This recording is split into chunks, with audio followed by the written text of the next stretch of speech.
Colegas, boa tarde. Primeiro, desculpe pelo atraso. Vamos dar reinício aos nossos trabalhos com uma mesa de debates agora sobre a governamentalização da lei, aos cuidados do professor Dr. Jaime Vale, aqui da Faculdade de Direito da Universidade de Lisboa, e também aos meus cuidados. Segundo conversamos, o professor Jaime Vale e eu agora, há instantes, começaríamos por ele, professor Jaime Vale, na sequência farei eu as minhas colocações e, por fim, tanto quanto possível, teremos um momento para perguntas da parte das senhoras e dos senhores. Então, agradecendo muito ao professor Dr. Jaime Vale sua aceitação para ter conosco nesta tarde e participar, portanto, do nosso curso. Eu tenho o gosto, agradecendo uma vez mais, de passar ao professor Jaime Vale a palavra. Muito obrigado.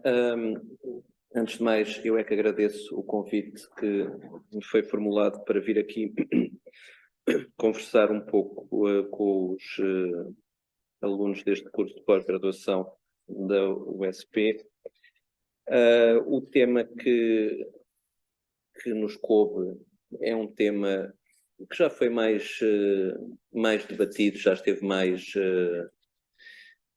mais trendy, digamos assim, do que está hoje em dia, pelo menos em Portugal. Em primeiro lugar, o que é que devemos entender, como é que eu delimito, concretizo, densifico esta ideia, esta expressão de governamentalização da lei.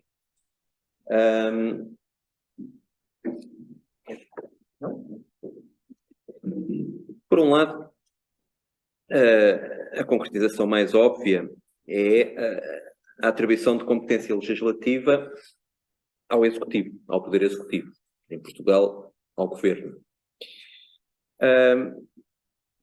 Mas não só, ela pode ser vista também como integrando ou tendo em vista o âmbito da participação, o âmbito da atuação do Governo, do Executivo, na elaboração da lei parlamentar, nomeadamente através da iniciativa legislativa, que, como vamos ver, pelo menos em Portugal, é de grande importância para percebermos qual é a exata dimensão e a intensidade da intervenção do Executivo no exercício da função legislativa. De fora, por uma questão sistemática e de facilitar a exposição, eu pelo menos vou deixar os poderes de intervenção do Presidente da República, do chefe do Estado, sobre os atos legislativos. Esse poder de intervenção é muito importante, mas é sobretudo um poder de controlo, não intervém na fase de modelação do conteúdo ou na fase de elaboração do conteúdo do ato. Não vou integrar aqui nestas breves considerações que vos vou fazer. Por que é que esta questão se põe, antes de mais, falar em governamentalização da lei? Bom, vai na sua origem à ideia de separação de poderes, que os senhores já referiram hoje de manhã, julgo, à ideia de, não tanto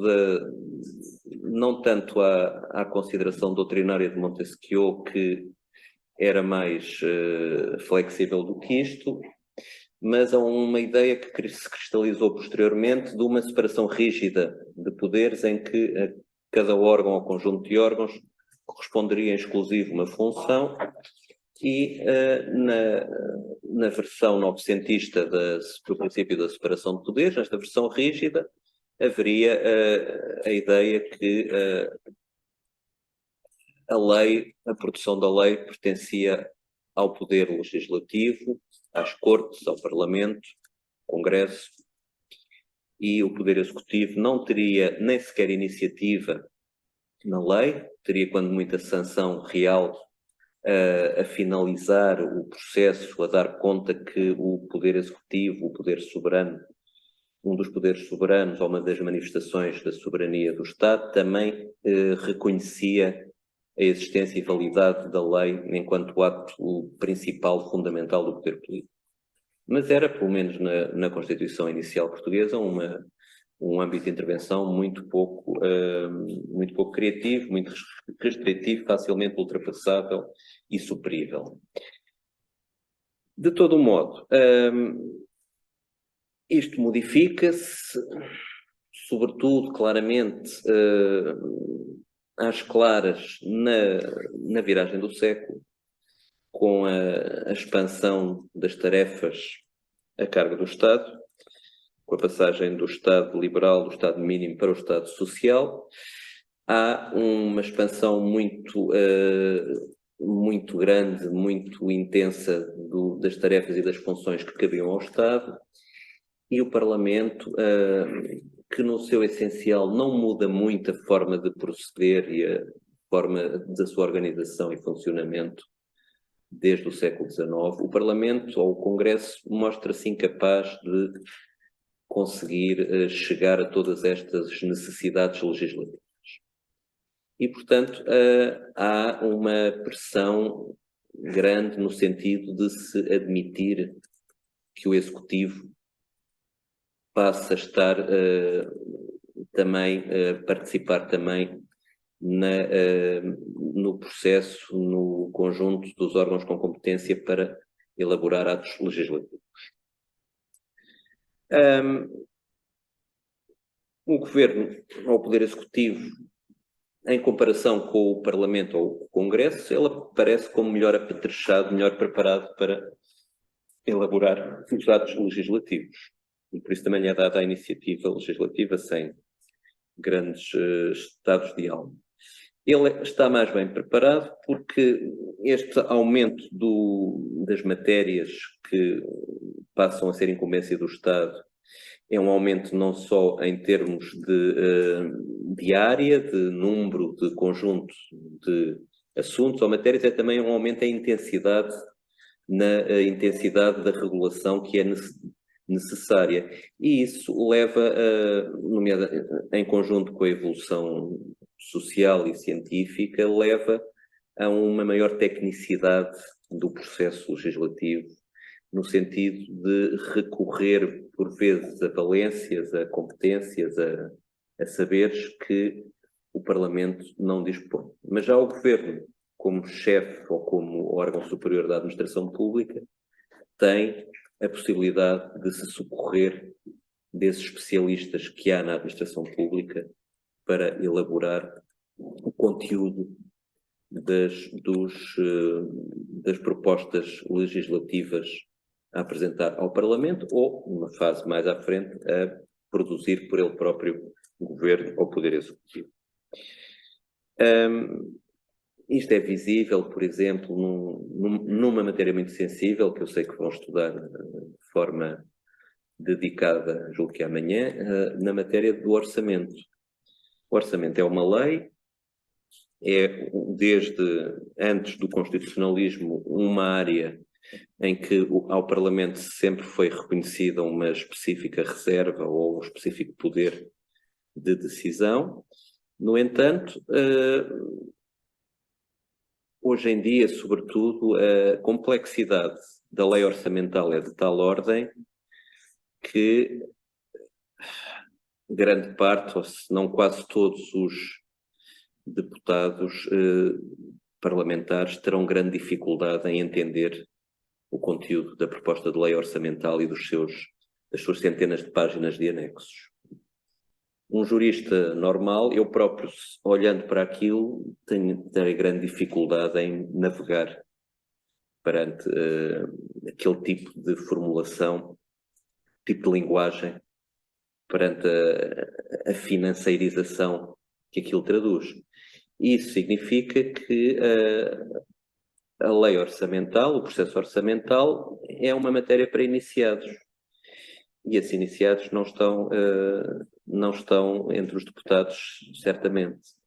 Portanto, o que sucede é que a Assembleia o Parlamento recebe a proposta de lei do orçamento, que é apresentada pelo Governo, olha para aquilo, a maior parte dos deputados seguirão as instruções que o seu líder de bancada der. Para evitar esta navegação às cegas, em Portugal, a Assembleia da República tem uma unidade especializada, a UTAO, Unidade Técnica de Apoio Orçamental. Contrataram alguns especialistas em finanças públicas para eles explicar às criancinhas o que é que consta da proposta de lei do orçamento, para pelo menos terem uma ideia do que lá está. Mas a falta de conhecimento é falta de domínio, não é? E aqui torna-se difícil, muitas vezes, à oposição e aos parlamentares em geral, apreciar concretamente, de forma segura, o conteúdo dessa proposta. Bom, e aqui temos as escolhas que as Constituições têm de fazer quanto a isto. O dogma da separação rígida de poderes, conforme já devem ter visto hoje de manhã, está mais ou menos superado. Pelo menos na relação entre executivo e legislativo. Logo, as escolhas que a Constituição tem de fazer é entre a dimensão ou o espaço que vai dar ao executivo para participar na produção da lei.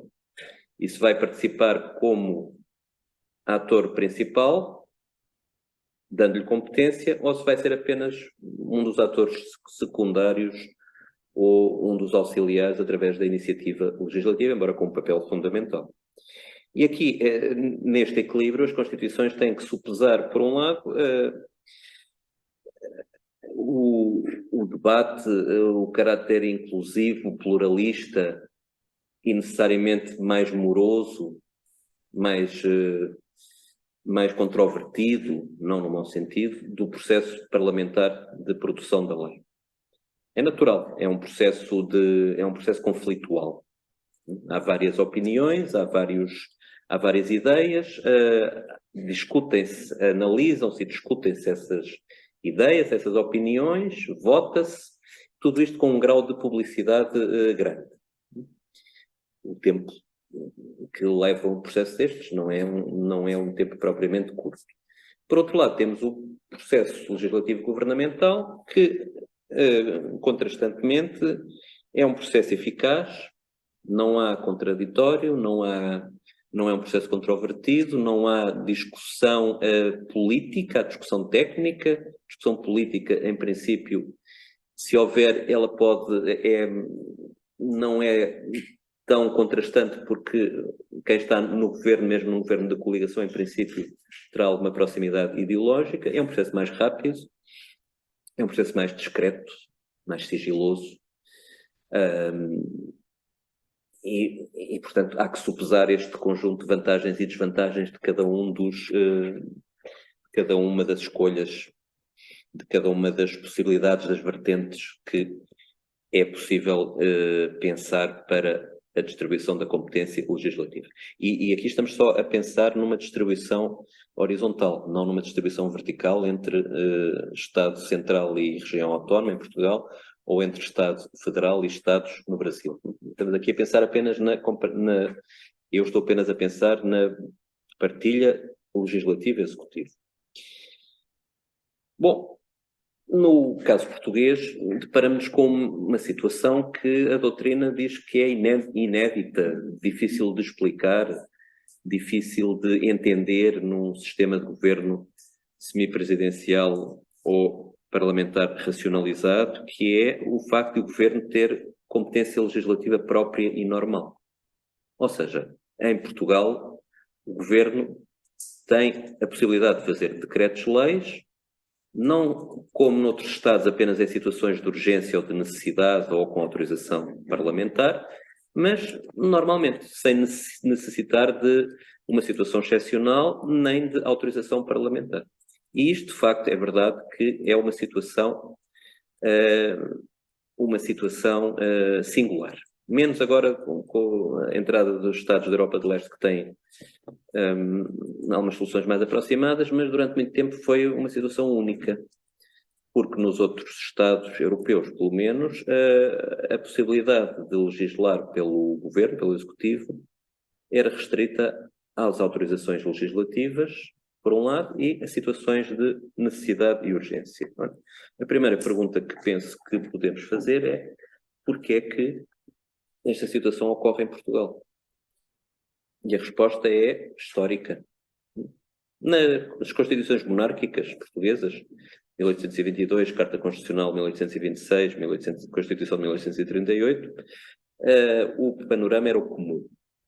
O Executivo, na altura o Rei e os seus ministros, não tinha nem iniciativa nem competência. Nada. O que nenhuma das constituições monárquicas lhes dava isso. No entanto, a prática mostrou algo um pouco diferente.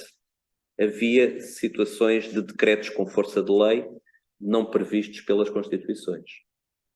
Avultavam aí os chamados decretos ditatoriais, sobretudo na vigência da Carta Constitucional, porque ela voltou a vigorar em 1842 e depois foi até 1910. Ou seja, o decreto ditatorial era um decreto feito pelo governo quando as cortes não estavam reunidas, feito pelo Executivo, pelo Rei, quando as cortes não estavam reunidas e que seria ratificado quando as cortes se reunissem. O que é que acontecia? Nesta fase, em Portugal, o sistema político era um sistema rotativista. Os dois principais partidos sucediam-se. E essa sucessão não era propriamente por vencerem eleições por mérito. Eles desgastavam-se. Nunca chegavam até ao fim. Entretanto, toda a gente ficava farta do partido que estava no governo e o Rei demitia esse governo e punha um novo governo do outro partido. Esse governo, e dissolvia as cortes, o novo governo ia organizar as eleições, e nessa altura o que se passava em Portugal e em outros sítios do mundo era que quem organizava as eleições ganhava as eleições. No Brasil também este fenómeno ocorria, com o chamado caciquismo, ou seja, havia como sindicatos de voto que eram mobilizados, portanto o governo ganhava as eleições. As cortes estando dissolvidas, o Executivo legislava, os tais decretos ditatoriais, porque não havia intervenção da corte, e como ganhava as eleições e as novas cortes eram da sua cor política, ratificava os decretos ditatoriais através de um bill de indemnidade. A doutrina na altura dizia que isto era inconstitucional, mas o que é certo é que esta prática se foi mantendo durante grande parte da segunda metade do século XIX e princípio do século XX. A Constituição de 1911, republicana, parlamentarismo radical, ela reagiu contra isto, proibiu expressamente esta história destes decretos com força de lei. Mas, reconhecendo ao mesmo tempo a necessidade de dar ao Executivo uma maior intervenção, deu-lhe iniciativa legislativa e deu-lhe competência para fazer decretos-leis autorizados. Em poucas matérias, mas decretos-leis autorizados. Na legislação ultramarina isto já acontecia desde 1831. A Constituição de 33, a Constituição do Estado Novo, do Estado autoritário, antiparlamentar, onde pela primeira vez aparece o governo enquanto órgão autonomizado do chefe do Estado, ela vai mais longe. Ela permite, para além de um grande número de autorizações legislativas, a reserva do Parlamento fica muito estreita, permite ao governo legislar em caso de necessidade e urgência. Ora, o que acontecia era que a necessidade e urgência eram conceitos indeterminados que o governo preenchia discricionariamente. Não havia apreciação jurisdicional desse preenchimento, portanto o governo fazia mais ou menos o que bem entendia.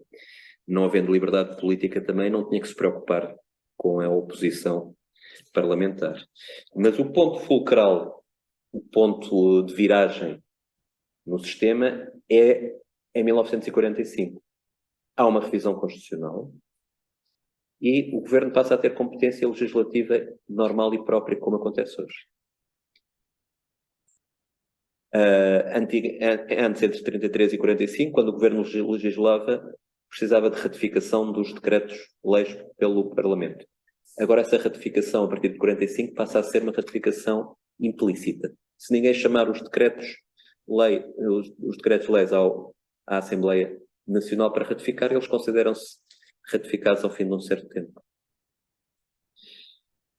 Estranhamente ou não, na Constituição de 76,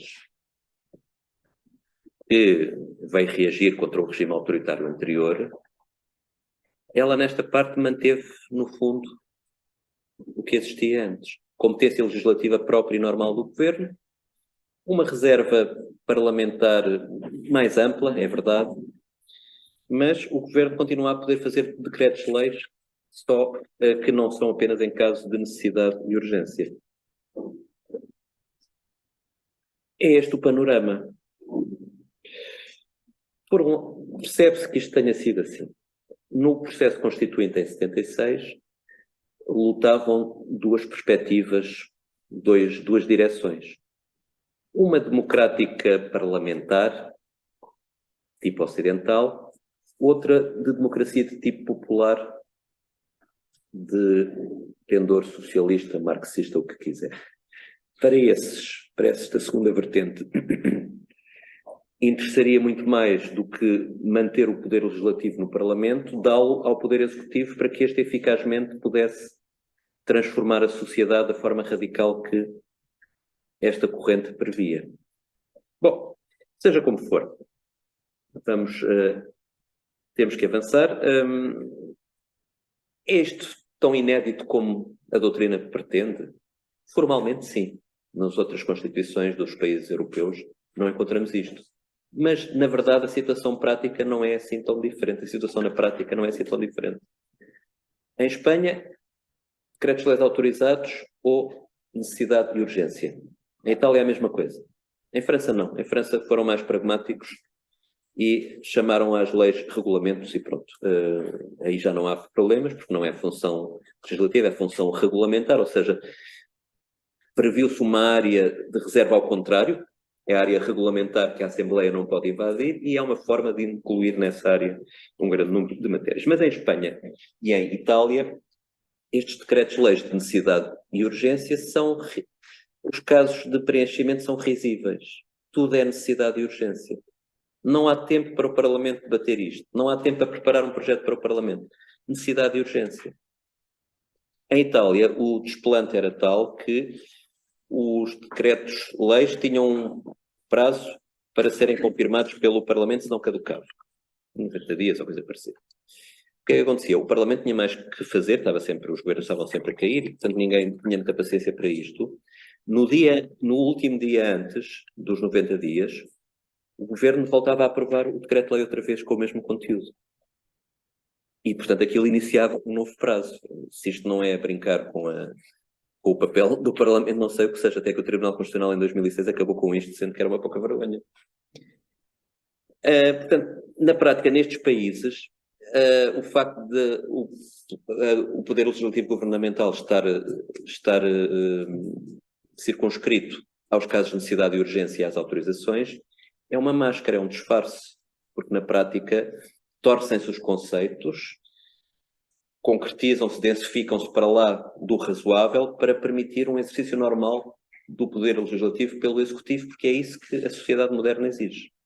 Em Portugal, a expressão quantitativa da atividade legislativa do governo, 90%. A Assembleia da República faz os outros 10%.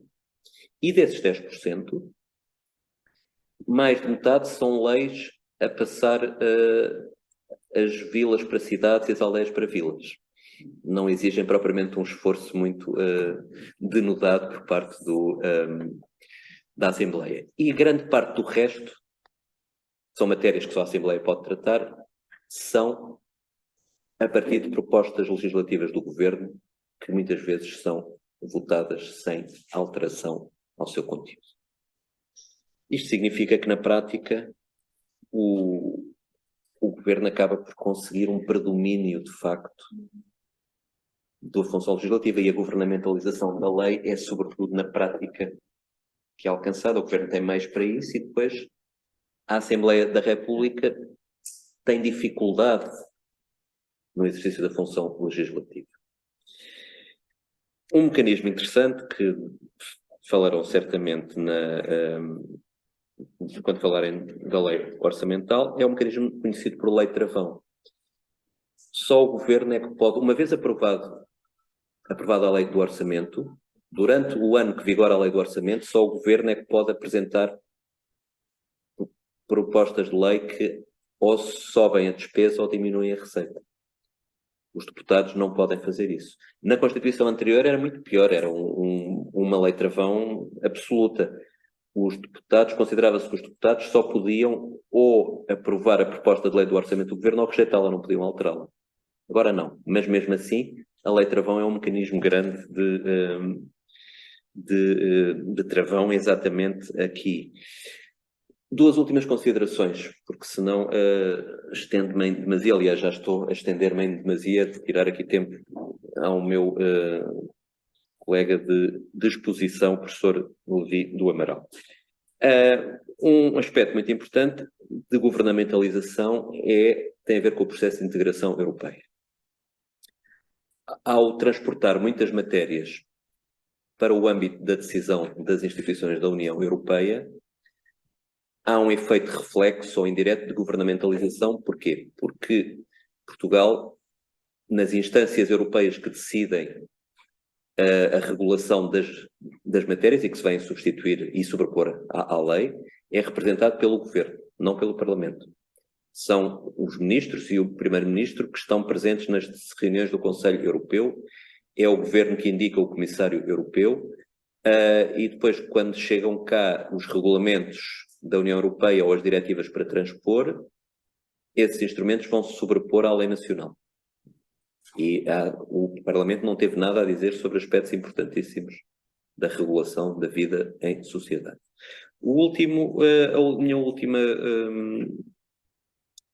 Minha última consideração tem a ver com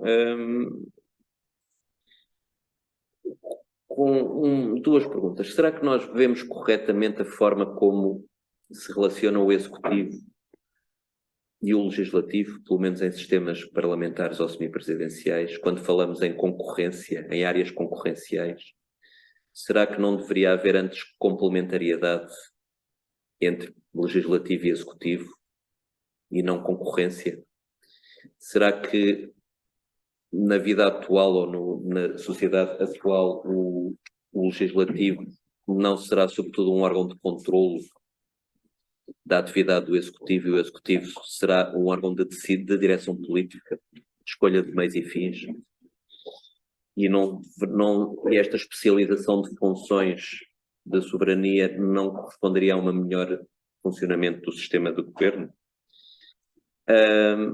E, portanto, a Assembleia da República, o Parlamento, seria um órgão de direção, é verdade, porque o governo responde politicamente perante ela, mas um órgão de direção, uma direção através de atos de controle, de moções de censura ou de votos de confiança, não tanto através de atos materialmente diretivos. Esses que correspondem à lei acabaram por se deslocar de uma ou de outra forma, sobretudo para a esfera do Executivo. E não vos maço mais.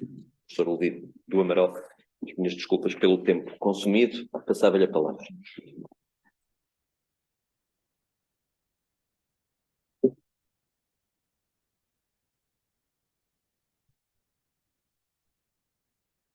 Bom, boa tarde uma vez mais. Queria cumprimentar de maneira reiterada o professor doutor Jaime Vale, que compõe o painel comigo. Realmente eu fico com a tarefa bastante facilitada pela belíssima exposição com que nos trouxe ao debate o professor Jaime Vale, e eu gostaria de fazer algumas reflexões práticas sobre o cenário brasileiro, tomando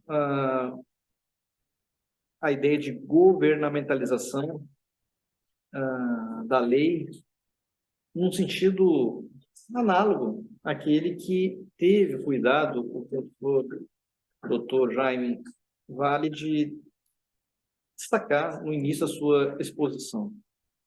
E, ouvindo o professor Jaime Vale, eu fico muito à vontade para declinar aquela que seria a minha primeira colocação quando pensei em uma estrutura para esta conversa no painel que abre a tarde de hoje. Uma frase bastante conhecida da ciência política, da teoria do Estado, do direito constitucional, quando se fala sobre assuntos da espécie. Governar é legislar. Essa frase, ela é bastante expressiva e ela nos remete à importância da lei, à centralidade da lei, mesmo quando, eventualmente, nós tenhamos um espaço de legiferação para além do parlamento. Por que governar é legislar? Começa que governar é um conceito relativamente moderno, relativamente recente. A ideia de governar não está em Montesquieu, por exemplo. A ideia de governar é posterior a Montesquieu. Talvez, sendo um pouco generoso, talvez a ideia de governar comece a ganhar substância nos termos em que nós pensamos governar na segunda metade do século XVIII. Montesquieu publica o Espírito das Leis, escreve e publica o Espírito das Leis na primeira metade do século XVIII. A publicação do Espírito das Leis é de 1748. Montesquieu vem a falecer em 1755. Mas a ideia de governar, no sentido de levar a efeito políticas públicas, um Estado que é para além de um protetor de liberdades ou promotor de liberdades, um Estado que alcança direitos sociais, isso é o que move a ideia de governar. E isso é algo bem mais recente. É algo da segunda metade do século XVIII, é algo do século XIX. É natural. O governar é algo que vem junto com direitos sociais. E por que governar é legislar? Porque as políticas públicas demandam financiamento. E as políticas públicas levam a efeito repercussões múltiplas em direitos de vários atores. Então, é preciso a lei para tributar, é preciso a lei para distribuir o orçamento, é preciso a lei para dizer como serão as políticas públicas. Então, governar é legislar. E isso nos conduz a uma outra frase, menos conhecida, mas bastante ligada a esse contexto, que é aí é algo um pouco da cultura, da literatura italiana. Legislação motorizada.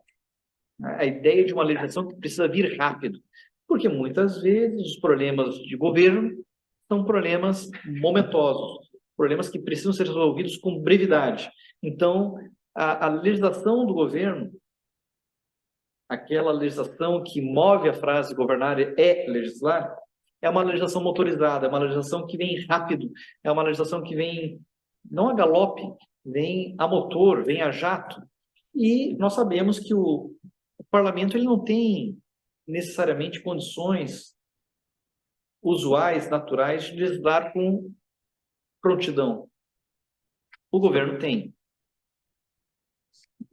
O governo tradicional do século XVIII não é o governo que nós pensamos. O conceito, inclusive, é posterior, ou é da segunda metade do século XVIII.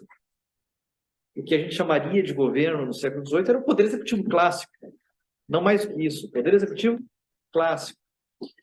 E o poder executivo clássico era quem? O rei. E o rei é absolutamente carente de legitimidade para fazer uma lei. E o parlamento absolutamente carente de agilidade para fazer uma lei. No século XIX, nós vemos a legiferação sendo feita por estrutura nova que surge, que é o governo, que, na verdade, é uma projeção do parlamento. Ou, como alguns dizem, é uma comissão do parlamento. Então, tem a capacidade pronta, que seria típica do Poder Executivo, de fazer uma lei com agilidade e, ao mesmo tempo, se vale da legitimidade que lhe comunica o parlamento à medida que o governo passa a ser uma projeção do próprio parlamento. Então, nós temos aqui essa circunstância nova, a circunstância de uma capacidade de legislar compartilhada pelo governo e pelo parlamento, mas um governo que é estruturado enquanto uma projeção do parlamento, um governo que é, na verdade, uma comissão do parlamento, é a expressão da maioria parlamentar. Por isso, legisla, ou eventualmente legisla em várias experiências parlamentares. Há experiências parlamentares que não conhecem esse tipo de mecanismo. Não existe um decreto-lei na Alemanha. Isso não existe na realidade alemã. Mas várias outras realidades parlamentaristas conhecem essa mecânica de uma legislação pelo parlamento, legislação pelo governo. E o professor Jaime Vale foi bastante claro em dar como exemplo a realidade italiana, em que nós temos essa legislação pelo governo, enquanto projeção do parlamento. No Brasil, como seria? E aí o aporte que eu daria aqui à mesa com o professor Jaime Vale para o fim do nosso debate. O Brasil é um presidencialismo razoavelmente tradicional, no sentido de que tem um poder executivo separado do poder legislativo e um poder judiciário. O nosso poder executivo tem todo o jeito de um poder executivo clássico, mas nós temos, sim, circunstâncias que nos distanciam muito de Montesquieu, por exemplo. Por quê? Certamente muitos de vocês vão lembrar de pronto a medida provisória. Não. A medida provisória talvez seja mais evidente, mas não é o único elemento que nos distancia de Montesquieu. Montesquieu não prevê coisas muito menores que nós temos. Iniciativa legislativa. Para o presidente da República, nós temos. Isso não existe em Montesquieu. Ou melhor, não é que não existe, ele discute a hipótese e recusa a hipótese. Ele fala com todas as letras. O rei já participa da legislação pela sanção, não precisa ter iniciativa. Nos Estados Unidos, o presidente americano não tem iniciativa legislativa, refletindo Montesquieu. Isso é explícito nos pais fundadores, nos artigos federalistas. No Brasil, não. O presidente da República tem iniciativa legislativa. Diferentemente de Montesquieu, o veto no Brasil é passível de derrubada. Aliás, como nos Estados Unidos. Isso nos Estados Unidos também não coincide com Montesquieu. E nós temos várias outras situações que nos distinguem do poder executivo clássico, do poder executivo de Montesquieu. O ápice disso talvez seja a medida provisória. E aqui eu estou apenas falando das relações entre legislativo e executivo. Eu nem falo de outras situações que distinguem Estados Unidos e Brasil de Montesquieu, tipo controle de constitucionalidade. A declaração de constitucionalidade é um poder de veto que Montesquieu não veio a prever, não previa, não imaginou, não descreveu. Existe nos Estados Unidos, existe no Brasil. Então, são mecanismos diferentes. Dito isso, sabendo que nós temos uma relação entre executivo e legislativo apartada, porque são eleitos de maneira independente, de maneira autônoma, não necessariamente guardam relação ao longo de um período presidencial, eu gostaria de refletir sobre duas situações. E é aqui que eu vou encerrar a minha abordagem, refletindo sobre duas situações. A situação, eu não vou dizer da medida provisória, mas vamos dizer assim, da medida provisória e da lei. E a situação da emenda constitucional. E aí avaliar o que o painel chama de governamentalização da lei na realidade brasileira. Eu vou tomar aqui a palavra lei de maneira bastante ampla, vou usar aqui no sentido que o professor Manuel Gonçalves Ferreira Filho usa no livro do processo legislativo, é a maneira que foi lembrada pela manhã pelo professor Elivaldo da Silva Ramos, enquanto ato normativo primário, ou seja, aquele ato normativo que tem fundamento de validade, que encontra o seu fundamento de validade diretamente na Constituição, o que vale, inclusive, para a emenda constitucional.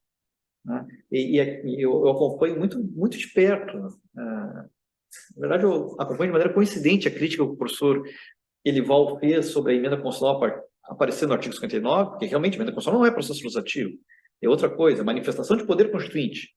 Mas ela também é um ato normativo primário, porque é fundada na Constituição. Mas uma vez pronta e acabada, ela adere à Constituição. Mas seja como for, vale para a minha análise aqui. Então, governamentalização da lei. Governamentalização da lei, que aqui para nós será, num primeiro momento, numa primeira abordagem, a lei e a medida provisória. A lei ordinária e a medida provisória.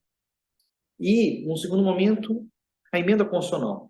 Como é que medida provisória e lei se comportam na dinâmica de governo no Brasil, nas relações entre executivo e legislativo, e como é que a emenda constitucional se comporta nas relações entre executivo e legislativo que toca a governo. Ou seja, governo aqui quanto àquela parte do Estado que se dedica a realizar políticas públicas. No caso brasileiro, executivo e legislativo. Não de maneira necessariamente integrada, mas de maneira conceitualmente autônoma, sem prejuízo de se integrarem. Como é que o governo no Brasil repercute sobre a dinâmica da lei, sobre a dinâmica da medida provisória, sobre a dinâmica da emenda constitucional? Lei e medida provisória eu examino em conjunto, e é o meu primeiro momento, meu segundo e último momento, a emenda constitucional. Aqui vem uma primeira consideração que é de fácil apreensão. E eu vou afirmar sem comentar. Tudo bem, posso até comentar, mas eu vou afirmar sem demonstrar.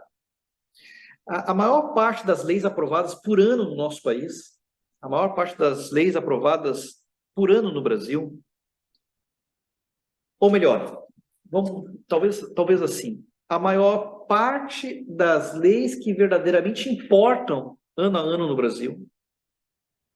Por que aquelas que importam? Porque são aquelas que dizem respeito a políticas públicas relevantes e ou sensíveis.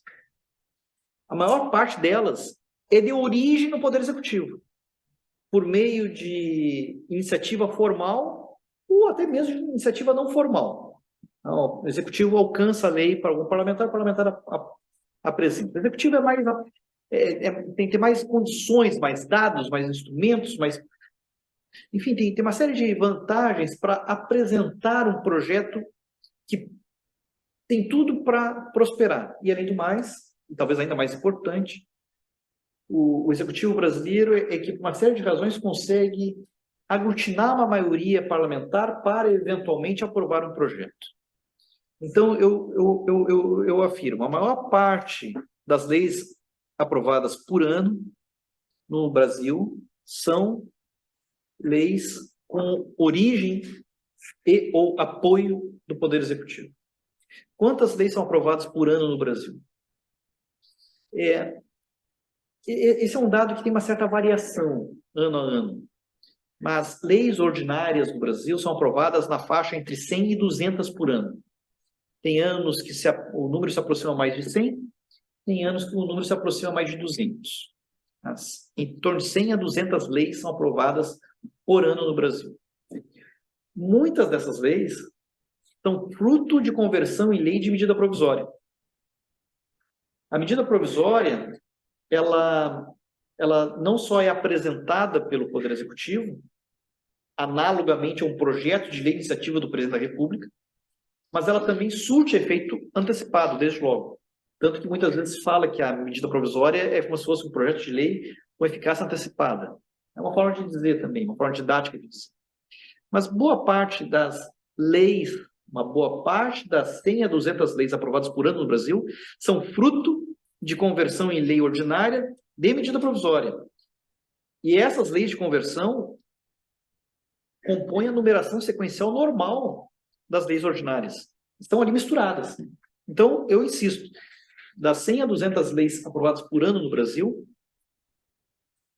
uma boa parte são medidas provisórias convertidas em lei. Vamos mensurar isso. Por quê?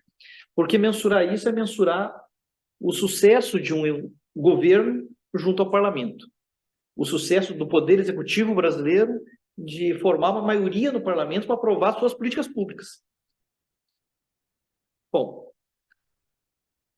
só tem uma última explicação para eu seguir para os números. Medida provisória no Brasil tem 2 momentos. Antes da emenda 32, que é de 2001, e depois. Eu vou examinar só o depois, que é o regime atual das medidas provisórias, que limitou muito a edição das medidas provisórias. Por exemplo, nós tínhamos o defeito que os italianos ainda têm da reiteração. A reiteração que os italianos chamam a reedição. O Brasil proibiu a reedição em 2001. Proibiu e deu certo.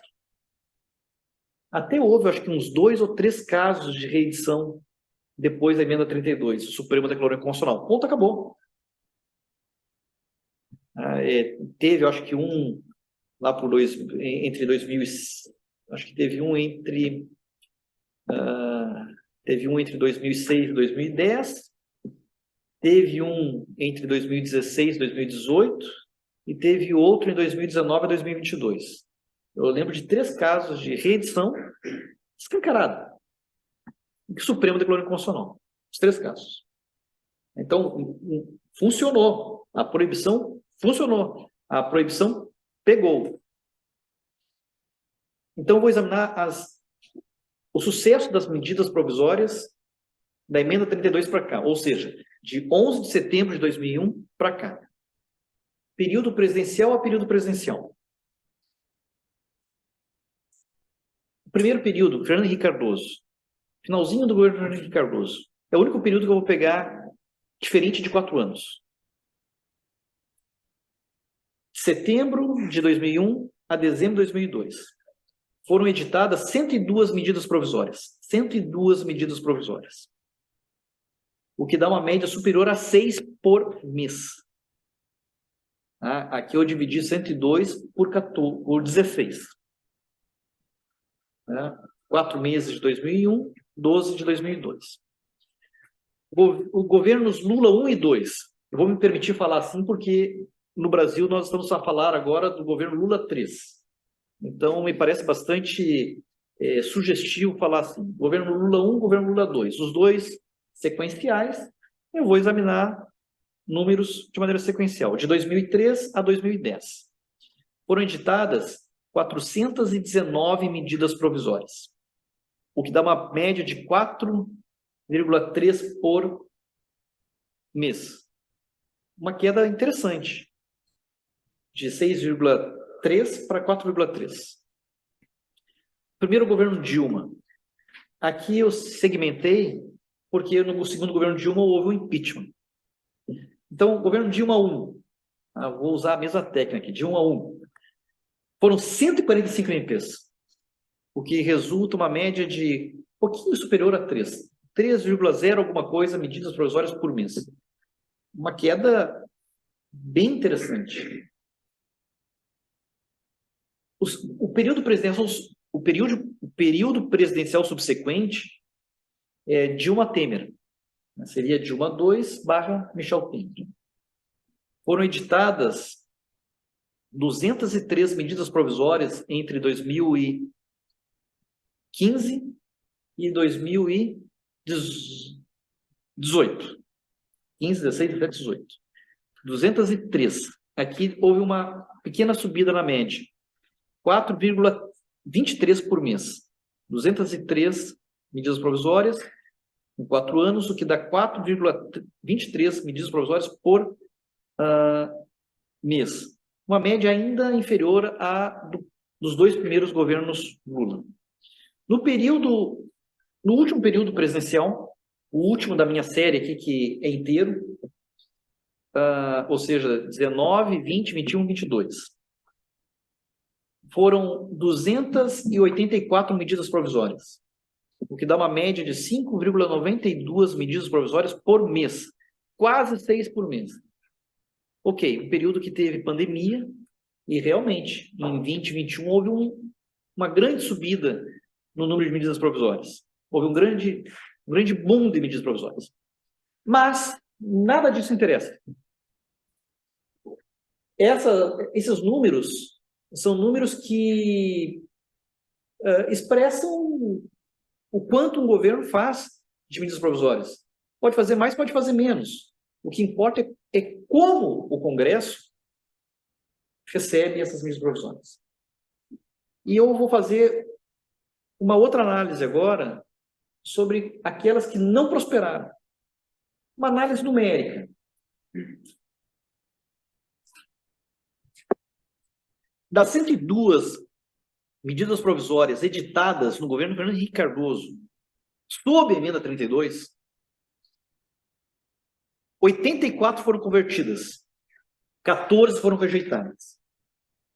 Não dá 102 a soma, porque tem algumas medidas provisórias que são julgadas prejudicadas, é uma outra história, não vem o caso aqui. Mas vamos ver aqui, os números são mais expressivos. Das 102, 84 foram aprovadas.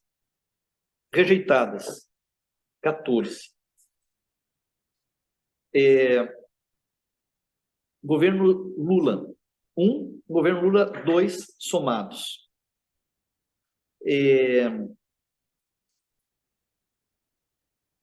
Foram convertidas em lei 366.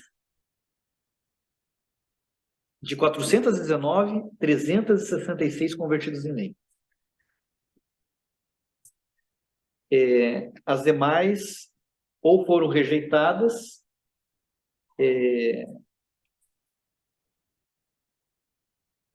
talvez aqui nem tenha tido medida provisória rejeitada, mas teve medida provisória com decurso de prazo, que corresponde à rejeição. Tá? No governo Dilma I, 108 das 145 foram convertidas.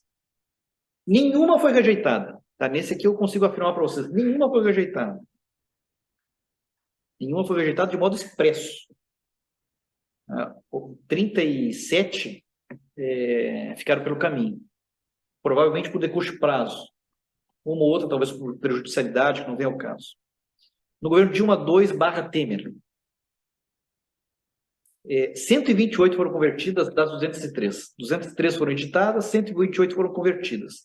Só uma foi rejeitada de modo expresso. As demais caducaram por decurso de prazo. No último no último período presidencial, das 284 medidas provisórias do último período presidencial,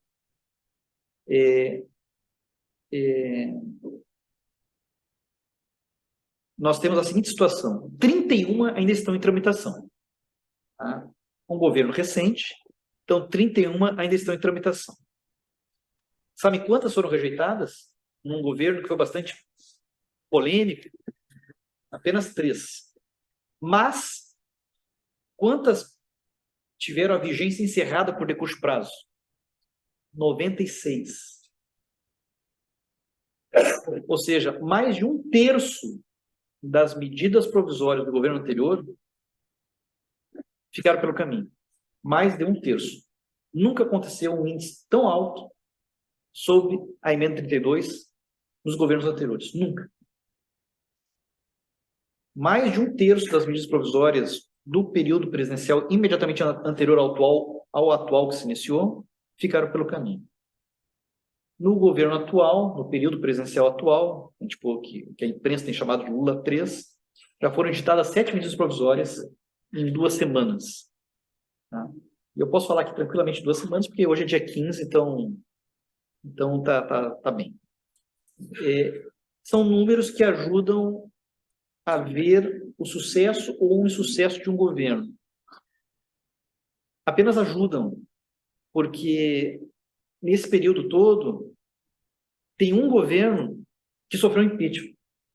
E não foi o governo que mais sofreu recusa ou perda de medidas provisórias. O que pode nos levar a outra análise, que é o quanto houve ou não de apoio. Ou o quanto houve ou não de apoio real.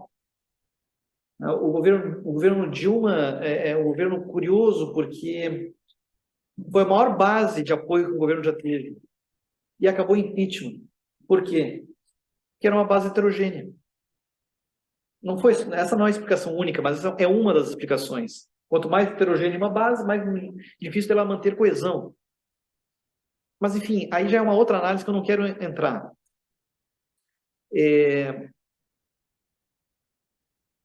Nós podemos fazer uma série de análises a partir daqui. Eu vou deixar em aberto, inclusive para eventualmente partirmos para isso no debate. Eu vou partir para o encerramento da minha fala com o segundo ponto que eu queria analisar, que é a questão da governamentalização, não pela lei ordinária, mas a governamentalização pela emenda constitucional. Porque no Brasil a emenda constitucional virou instrumento de governo.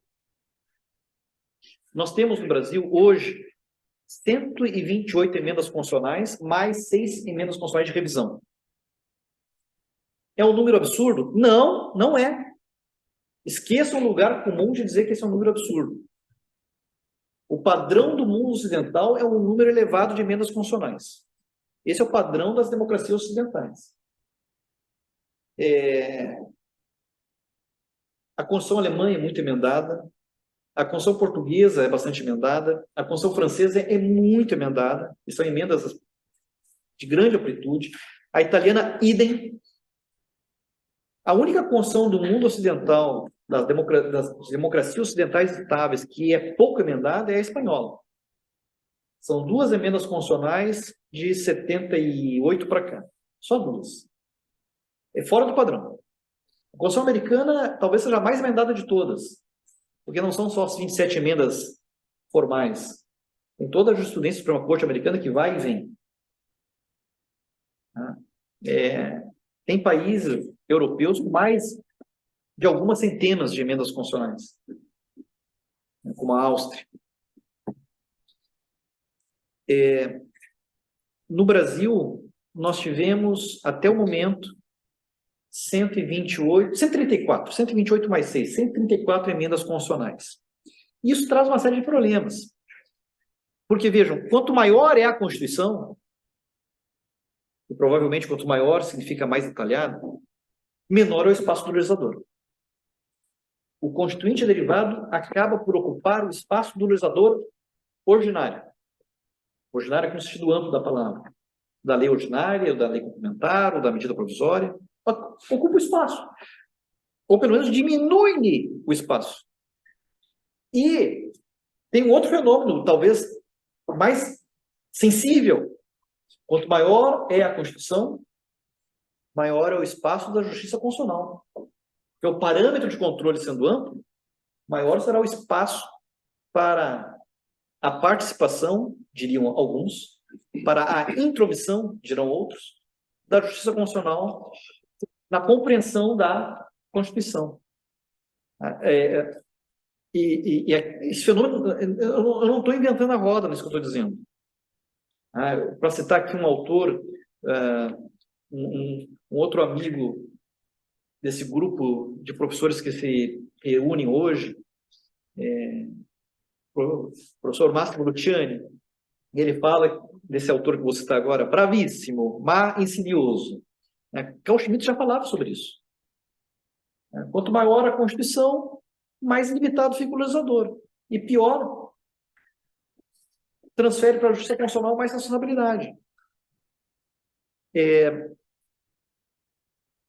Agora, o encerramento desse ponto. Nós tivemos um boom desse fenômeno no Brasil nos últimos 4 anos. Em 2019, nós tivemos 6 emendas constitucionais. 2020, 3. 2021, outras 6. 3 mais 6, 12. 2022, 14 emendas constitucionais. Nunca houve tantas emendas constitucionais no Brasil como em 2022. Quase rivalizando com as leis ordinárias. Não, claro que aqui é um exagero até grosseiro, mas apenas para chamar a atenção desse fenômeno. Até a emenda constitucional está participando daquilo que o painel chama de governamentalização. E pior, se um governo novo traz uma compreensão de mundo muito diferente da do anterior, o que é natural, é muito provável que esse governo novo tenha que fazer emendas constitucionais para rever políticas públicas anteriores do governo anterior, que também tiveram que ser feitas emendas constitucionais. Exemplo claríssimo no Brasil. Normas previdenciárias. Mas tem outro exemplo que é claríssimo no Brasil. Precatórios. Que é um assunto que eu prefiro nem pensar. O artigo 100 da Constituição Brasileira, que é sobre precatórios, talvez seja o artigo constitucional mais emendado da história mundial. Já passou, acho que por umas... O professor Roger talvez consiga me corrigir se eu estiver falando errado. Acho que umas 5 emendas constitucionais. Talvez até mais. Então, hoje, participa da governamentalização do Brasil também a emenda constitucional. Para acabar. Como corrigir isso? Eu comungo o que foi falado aqui por alguns colegas pela manhã. Tem que repensar o sistema de governo. É aí que está o grande drama da coisa. Mas eu não sei se eu vou ver isso na minha linha de vida. Não sei. Eu gostaria que isso já tivesse acontecido. Já houve ensejo para acontecer. Não tem acontecido. Mas certamente uma coisa que seria bom que acontecesse é aquilo que há muito tempo falou o ministro Nelson Jobim, e é tão repetido. A Constituição brasileira precisa passar por uma lipoaspiração. Ela tem muitas coisas que não deveriam estar nela. E aí acaba dificultando a vida do governo, aumenta o custo das negociações políticas, ao invés de negociar a maioria simples de lei ordinária, tem que negociar a maioria de 3/5 para fazer emenda constitucional, aumenta o custo desse tipo de negociação, às vezes surgem ideias de custos alternativos, e isso é péssimo, como a gente bem sabe. Acaba, sem nenhuma culpa da Justiça Constitucional, acaba aumentando o espaço de trabalho da emenda da Justiça Constitucional. A Justiça Constitucional pode decidir muitas coisas, porque muitos são os parâmetros da Constituição. E aí se fala em ativismo judicial. O professor Elival aqui é um estudioso do assunto. Mas o ativismo judicial não é simplesmente uma causa decorrente de inclinações de membros da Justiça Constitucional. É algo que decorre do tamanho da Constituição também. Quanto maior a Constituição, maior o espaço da Justiça Constitucional. Enfim, são considerações para... não tanto para...